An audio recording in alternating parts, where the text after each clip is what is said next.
Welcome to AFL Access. I'm Joel, and today I'll be recapping something near and dear to my heart, and that is the Showdown. I'll be looking at how the teams went into the match itself, the changes to the teams, and a quarter-by-quarter analysis of the game. So, without further ado, let's begin.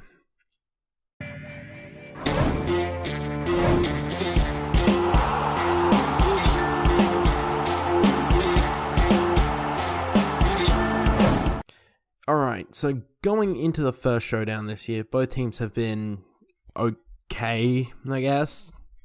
The first 4 rounds for the Crows looked terrible.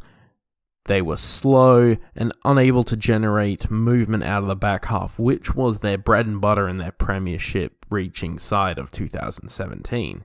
It was a pretty devastating blow, losing 2 games at home to both Hawthorn and Geelong, which are kind of expected, but still, it was not ideal. Also, injuries to a couple key players like Tom Doedee and Richard Douglas in the first match really hurt. In the past couple weeks, they have looked to have improved and gotten their mojo back together, but still have some lackluster offensive performances. That being said, some positives for the Crows have been their contested ball, which has improved immensely. Also, their defensive structures have been rock solid, keeping teams to low scores in the past couple weeks. The Power, on the other hand, have put a lot of faith in their youth, in particular their first round picks in the 2018 draft, to a fair amount of success. Connor Rozee, Xavier Dersma and Zach Butters have played a majority of games this season and have looked really good at points. They stunned the D's in the first round, looking very convincing doing it, and they downed the Blues at home a week later. However, they would lose Jack Watt for the season during the game. Port then lost 2 straights against the Lions and the Tigers, but both by under 3 goals, and they were in it for a majority of the match, so it wasn't looking too bad for the Power. So going into round 7, the Crows were sitting on 3-3 and the Power were 4-2, with games against the Pies and Dockers respectively. The Power on Friday night went up against the Magpies. Port got off to an abysmal start, getting 7 goals 6 scored against them to only 3 behinds in the first quarter. The rest of the match was better for the Power, but when you get that far in the hole, it just gets harder and harder to even draw level. They did manage to get it to under 5 goals in the third quarter, but never got any closer, and subsequently lost by 38 points. Again, all things considered, it was not as bad as it could have been, but it was a pretty disappointing way to celebrate Travis Boak's 250th game. Adelaide, on the other hand, was at home against a sturdy Fremantle Dockers that has pulled off some pretty big upsets and also lost a couple of pretty winnable games. I attended this game with a friend, and it was not the most pretty thing we watched, especially scoring-wise and general skills, but it was a pretty entertaining defensive struggle. The Adelaide and Freo defenses put up lights-out performances against the opposing forward lines and kept it to a combined 3 goals to half-time. Let me stress that. 3 goals all up. 2 to the Dockers, 1 to the Crows at half-time. That being said, the Crows' entries into the forward 50 were terrible. Absolutely shocking, and even though I think they controlled the majority of the play, they did not get, reward for effort. Crows' offense against the Dockers was pretty lackluster. In fact, I don't think a fertility clinic has seen so much impotency and inability to score. Even Beavis would be mocking both sides. In the end, the Crows managed to grind out a win by 17 points, helped by 2 pretty bad 50-metre penalties from the Dockers, and moved on to the Showdown 4-3. So before we get into the quarter-by-quarter analysis, let us have a look at the team lineups changes for the round. Even before the lead-up to this game, the Power are missing superstar Robbie Gray for a month with a broken hand and had missed the game against Collingwood, which puts the Power on the back foot as Gray has lit up the Crows in the past 2 showdowns. Other key outs for the Power were Tom Jonas, Ollie Wines and Brad Ebert, all not playing, and youngsters Zach Butters and Riley Bonner being dropped as well. Brought into the side was Matthew Broadbent for his first game in nearly 2 years, Stephen Motlop, Aidan Johnson and Kane Farrell. The Crows only made the one change with Bryce Gibbs out due to back spasms and Luke Brown returning to the side for his first game in the 2018 season after being out with an ankle injury. Now, with all that out of the way, let's get to the game.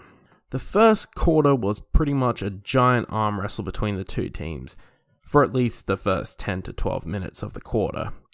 The Crows' ineffectual inside 50s and handballing into congestion were the main culprits for the Crows, while the Power were shut down by the Crows' defense. The run of the Power and their ability to get free made them look like the most threatening side to score in the first quarter, even though they were losing the inside 50s 16-6. Adelaide did manage to get the ball locked into the forward half, even with the Power exits, but due to the wet conditions there was not much leading for the ball, so Port easily mopped up the sloppy entries. Finally, the stalemate was broken with 6 minutes 30 left in the quarter, with David McKay crumbing and kicking a goal from the top of the goal square for the Crows. And at that point, I knew Adelaide would win, because ever since I can remember seeing D-Mac play, whenever he scores a goal, the Crows win. Yet my heart rate did not drop below 210 beats per minute. Probably shouldn't have had those chips with 3 cheese sauce for dinner. Anyway, some of the calls from the umps that should have gone the way of the Power were not called.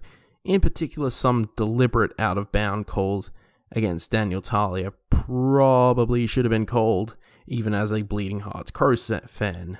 A major blow was dealt to the Power, with Ryan Burton leaving the game with an apparent hamstring injury and would not return for the rest of the game. With under 90 seconds to go in the quarter, Dan Houston, attempting to play on, slipped and fumbled the ball, leading to Rory Sloane running into an open goal and scoring, closing out the first quarter. Port opened up the second quarter with a centre clearance and a turnover from Matt Crouch, leading to Sam Powell-Pepper scoring their first goal from outside 50. The speed of the Power looked like it had arrived, which a lot of people pegged would be the factor that puts them over the top in this game. Compounding the speed of the Power has been Adelaide's inability to mark up on Freeport players, to lead to more pressure against the Crows. The Crows would then take over, with Tex taking a strong contested mark on the half-forward flank and hitting up Eddie Betts 30 metres out on about a 45-degree angle, who promptly hits the post. God damn it. But alas, Adelaide managed to keep up the forward pressure and managed to get a pretty fluky goal from Rory Atkins. Later on, Port had seemed to have gotten their second goal through Scott Lysette.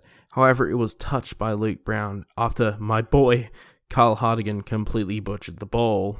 Crows managed to score twice from free kicks, one which was particularly controversial, with Tom Lynch looking like he played for a holding free even though there really wasn't anything there, and Boak running off with the ball leading to a 50-metre penalty, making it a certain goal. Lockie Murphy also scored from another holding free kick. However, Port would respond with a Connor Rosie goal from a quick forward 50 entry. However, for the most part, the forward line for the Power had been shut down. One of the best defensive efforts of the game came from the Crows, with Daniel Talia smothering a kick from Aiden Johnson, pretty much negating a very easy goal, as Justin Westhoff was pretty much sitting in the goal square all by himself. By that same token, the Power really hadn't allowed for key position forwards for the Crows to take over, and the only scoring was coming from turnovers. It's not great, but it wasn't easy contested marks. Lynch responds with a goal before halftime after roving and crumbing the pack. As the game enters halftime, the Power have scored 2 goals 8 to Adelaide's 6 goals 5, showing that the game is closer than it looks due to a combination of ruck dominance and winning clearances on the Power's behalf.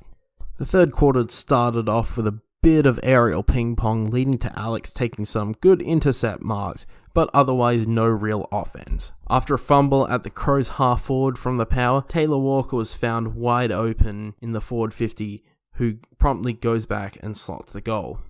Well, to be fair, that fumble was bad, but what was worse was the lackadaisical effort from Stephen Motlop, who just tried to bump Rory Sloane off the ball, as opposed to putting his head down and grabbing the ball. Consequences be damned. Honestly, if there was a worse on ground, Motlop would probably be a shoo-in.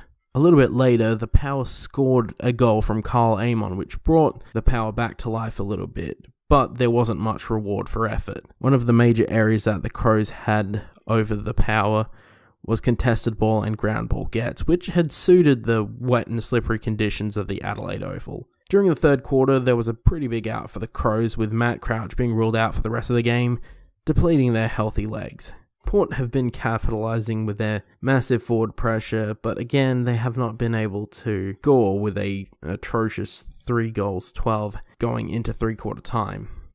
What makes it worse for the Power is that, again, the Crows scored 3 more goals with Hugh Greenwood, Riley Knight and Elliot Himmelberg scoring goals just before three-quarter time. Again, another positive for the Power can be seen that their defence hasn't really let any marks in the forward 50, which is something that players like Tex Walker would a lot more prefer.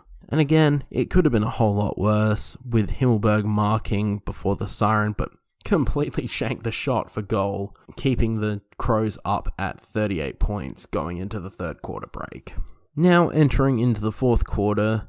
Heading into the fourth quarter, the Crows' forward pressure has been the difference maker in the match, with Lynch scoring another goal from a turnover on the half-forward wing, rebounding back into that Crows' forward 50. Even though the commentators had pretty much declared the game over, but as a Crows fan, I know that it's not really over until the final siren has gone. Case in point, Kane Farrell, who has been pretty quiet up until this point, has managed to score a goal from a scramble for the ball to reduce the Power's margin back to 38.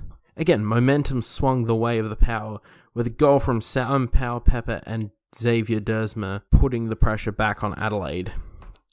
Hinkley to keep the scoring momentum going threw Dougal Howard forward for another dynamic tall forward option, which paid dividends as he marked and goaled from about 40 metres out. Again, putting even more and more pressure on the Crows. In the onslaught, Adelaide managed to get the ball forward, leading to Greenwood taking absolute beauty of a mark right on the top of the goal square, who promptly kicked it right into Paddy Ryder. Then, about 30 seconds later, the Power would go down the other end and have Dougal Howard soccer through a goal from about 35 metres out. At this stage, the Power were within 14 points from the lead and applying a tremendous amount of pressure on the Crows, who really didn't have any answers for it. However, fortunately for Crow supporters, and unfortunately for Power, a breakdown in the middle led to Lynch finding Tex all by himself with about 3 minutes to go, and for the sake of my blood pressure, he goes back and snaps the ball around the corner and gets the goal, putting the Crows up by 20 points.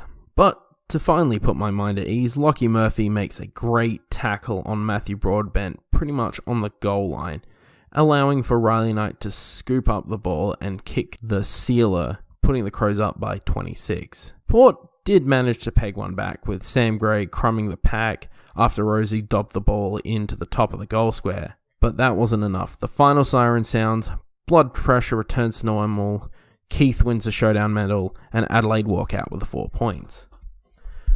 I think the showdown this year was pretty good, however, not as exciting as the last two beauties from the 2018 season, and might have been a bit more competitive if the Power had some of their better players in the side. What I'll do now is just give you guys my thoughts on the 5 best players for each team, so we'll start out with Port Adelaide first. Sam Powell-Pepper was really good around the ground for the Power. Not so much one-on-one against Luke Brown, but was one of the most dynamic and line-breaking players on the ground, who drove a lot of the comeback for Port. I will lump Scott Lysette and Paddy Ryder together, since they both dominated the ruck pairing of Riley O'Brien and Elliot Himmelberg, leading to heaps of centre clearances that Adelaide just could not deal with. Tom Rockliff was a ball magnet as per usual, with a 41 disposal performance that was keeping the Power midfield competitive. And for lucky last, I'll give Dougal Howard the nod. His last quarter performance and defensive efforts made him stand out on the ground for the Power as one of the better performers on the day. For the Crows, we'll start out with showdown medalist Alex Keith. His intercept, marking ability, and poise in the clutch has been the reason why Adelaide's defence has been so rock solid as of late. Another key contributor is the veteran Daniel Talia, who plays more of a shutdown role and takes the number one defender on all comers. He generally dominates with a combination of fantastic bodywork, marking ability, and ability to spoil the ball, which is why he should have won the Golden Fist in 2012. Even in his first game back, Luke Brown was a great small defender, shutting down the more nimble and small forwards and disposing of the ball at a 94% efficiency. Lockie Murphy, I felt, set up a fair few goals with his vision, accurate passing, and applied great tackling pressure. In particular, the last goal that the Crows scored. Finally, Tom Lynch was probably the most dangerous forward for the Crows, who also played a great running role in the middle and forward 50. Lynch was also a bit stiff not to win the Showdown medal, but it was still a hell of a performance, although probably not as good compared to his 2016 Round 2 performance against the Power. Anyway, it should be interesting to see where both teams go from here on out, and the next one will be in Round 16, so I'll revisit the matchup in about 8-9 weeks. If you enjoyed the video, please leave a like and comment below, and subscribe to AFL Access, along with ringing the bell to stay notified of all new content. Also, we have a new Discord, link in the description, so if you want to come along, listen to me and Ryan just chat or talk about football at any point, please join us. This has been your AFL Access.